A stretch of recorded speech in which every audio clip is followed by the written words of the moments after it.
আনারস আর গরুর দুধ একসাথে খাইলে নাকি মানুষ মারা যায়। এখন আসলেই গরুর দুধ আর আনারস একসাথে খাইলে মানুষ বাইসে থাকে নাকি মরে যায়, এই এক্সপেরিমেন্ট মুই মোর নিজের উপরেই করছি।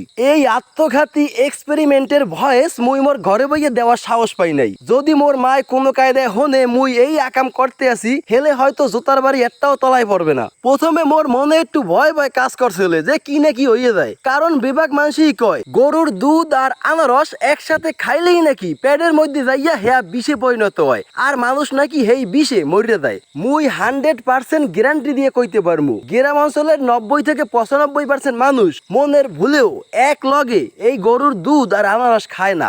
আপনার আশেপাশে যদি কোনো ময় মুরব্বী থাকে, আপনার দাদা দাদি নানা বা নানি, তারা একটু জিজ্ঞেস করে দেখেন, তারা আপনাকে ওভার কনফিডেন্সের সাথে বলবে যে কখনোই দুধ আর আনারস একসাথে খাওয়া যাবে না, তাহলে এটা বিষে পরিণত হবে, মানুষ মারা যাবে। তবে বাস্তবতা হলো বৈজ্ঞানিকভাবে এরকম কোনো ব্যাখ্যা নাই। দুধ আর আনারস খেলে কোনো প্রকারই ক্ষতি হয় না।